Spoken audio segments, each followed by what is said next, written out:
salamat sir ha. Oo, waltas ako. Unsa nga yung address sir? Sinunok no? Okay. Salamat sir. So dito po tayo nag sit up ng tent guys, sa tabi lang ng tindahan. Dito yan sa Acapulco Beach Resort and Restaurant. Okay, dito yan sa Barangay Sinunok of Zamboanga City.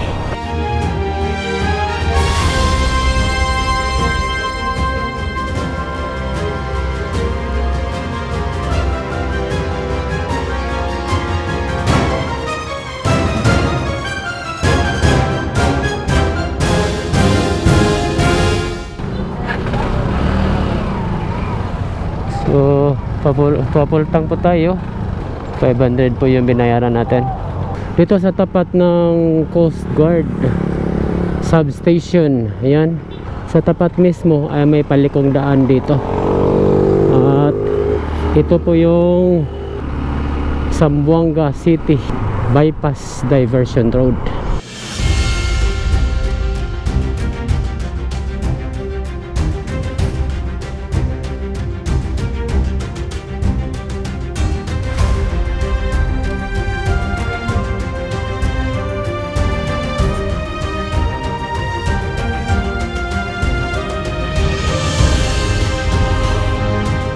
Mula dito sa junction Sinubong of Zamboanga City ay babaybayin natin itong Zamboanga City Bypass Diversion Road.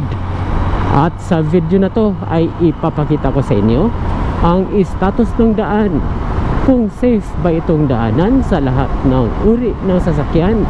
At ipapakita ko din sa inyo ang mga magagandang tanawin na ating madadaanan.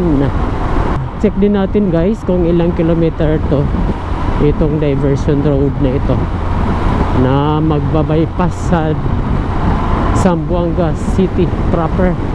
At kung makakatipid ba tayo sa gas kung dito tayo dadaan compare kung doon tayo dadaan sa Zamboanga City proper. Dahil alam naman natin na napaka-traffic na po yung national highway na yan dyan sa Zamboanga City proper. So sa mga alternate routes na ginagawa ng ating pamahalaan ay makakatulong sa pagbawas sa volume ng mga sasakyan na dumadaan dyan sa city proper. So mayroong ano dito guys, ginagawang tulay. Kailangan nating bumaba dito sa detour. Yan. Nagawa pa yung isang tulay. Yan o. Na-repair. Kabago-bago. Na-repair na. Totoo yan. Oh, totoo nga pala. Yan o. My goodness.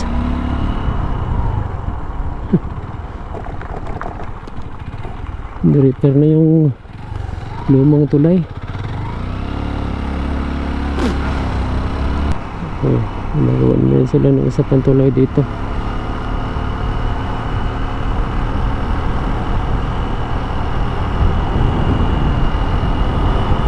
Kita natin dito guys, yung Ayala yata yan. Ayala, Zamboanga City, Barangay Ayala. Hindi ko lang sure guys kung Ayala yan. Correct nyo lang ako sa comment section guys kung tama ba yung sinabi kong lugar. So maganda na yan guys, no? Mayroong malapad na kalsada na isang bypass diversion road dito sa Zamboanga City. Mayroon nga lang mga portion na 2 lane lang. Mayroon ding mga portion na may ginagawa ng tulay dito. Tingnan nyo dito guys. Wow, maraming naliligo sa ilog dito guys. Oh, tingnan natin yung ilog nila kung gaano kaganda. Oh, diba? Ayan oh. Wow, grabe, ang dami.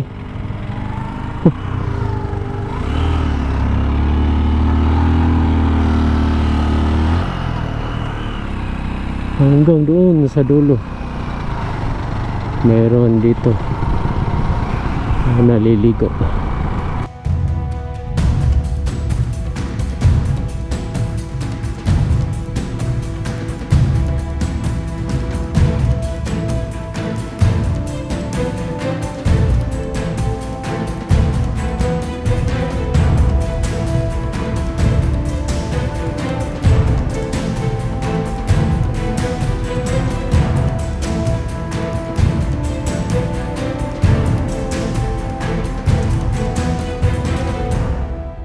So nakita natin guys, no, itong may kulay blue, kung makita niyo sa screen, mayroong area na lumalapit sa National Highway. So mayroon ding mga time na lumalayo. May mga ano naman guys, may mga connecting roads, mga road networks na pwede ninyong daanan kung saan kayo dito sa National Highway pupunta. Mayroong housing dito guys, housing na ginagawa, overlooking yung ano, bay area ng Zamboanga City. Yung tinatabas nila guys para makadaan ng itong kalsada na ito. So nakita natin guys, no, konti lang ang dumadaan dito.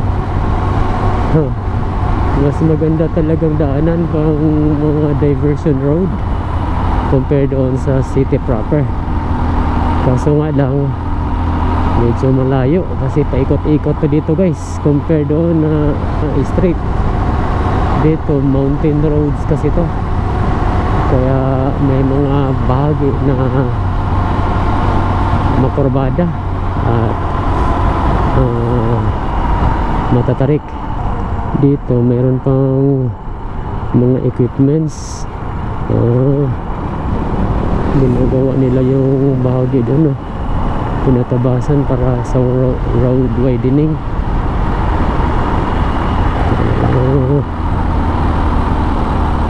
May bahagi dito na natabunan yung konkretong bahagi ng kalsada. Ilalim dito konkreto to guys, natabunan lang ng mga lupa at gravel, kaya nagmukha siyang rough roads. Dito guys, oh, overlooking yung Zamboanga City, Zamboanga City proper. Wow, dito pala yung bahagi na makikita mo ang buong syudad ng Zamboanga City, diba? Ang galing. Tapos yung sa harap, I think basilan na yan. Basilan kaya yan? Oo, basilan nga yan.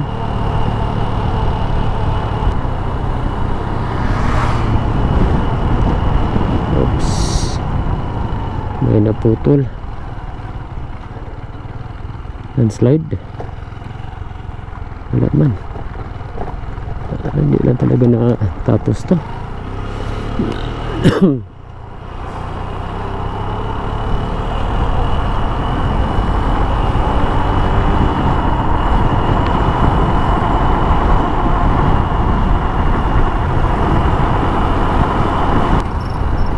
Dito Barangay San Roque, pinataasan nila yung kulay. Tinaasan nila yung tulay. Kung mag-right turn ka dito guys, yan yung daan papunta sa Sinunok. Commission on Audit. Yan, may agila. Tapos may bata. Baluarte.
So dito tayo sa Barangay Pasonangka.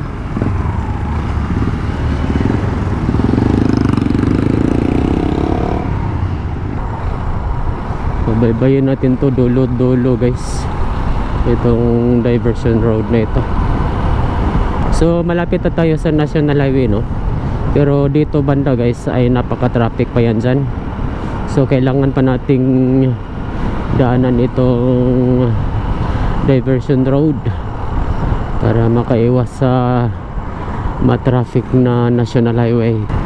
Luyahan Elementary School, Punsanangka.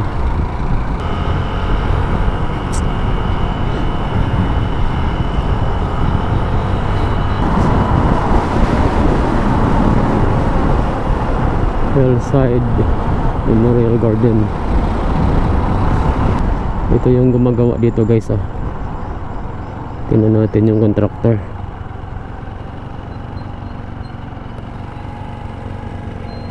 RMA Construction and Enterprise.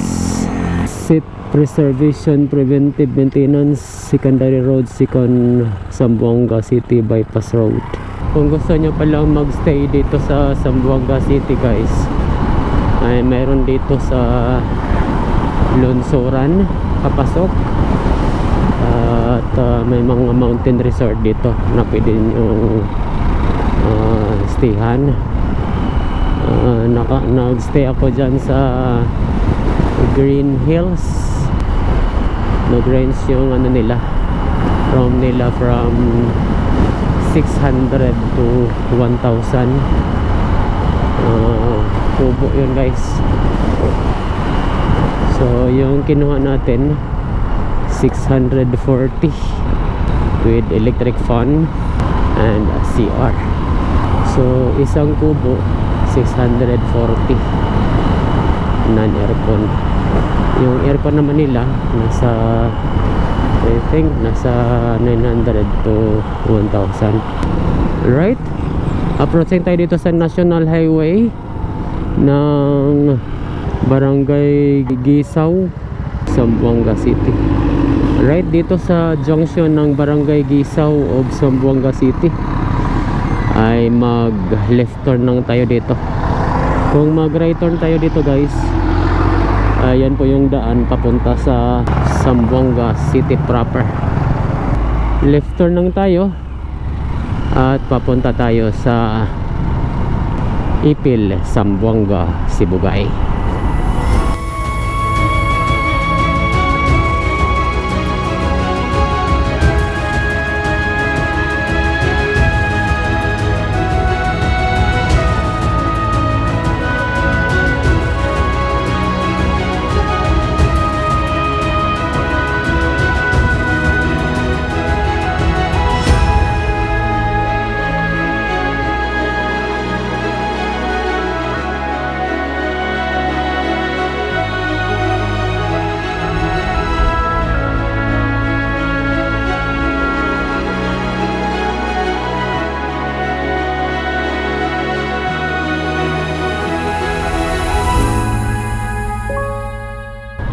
Yung total distance pala natin guys, mula doon sa junction Sinubong hanggang dito sa junction Gisao, ay mayroon itong around 40 kilometers. So konting diferensya lang, nasa 1 kilometer mahigit kung dadaan ka dito sa National Highway. Ang problema lang, pag dito ka sa dumaan sa National Highway, ay napaka-traffic po yan dyan guys. At dito natatapos ang ating vlog. Sana nag-enjoy ka sa ating biyahe. At kung nagustuhan nyo tong video na to, ay huwag kalimutang mag-like, comment, and share para mas marami pang makapanood sa video na ito. Hanggang sa muli, daghang salamat po.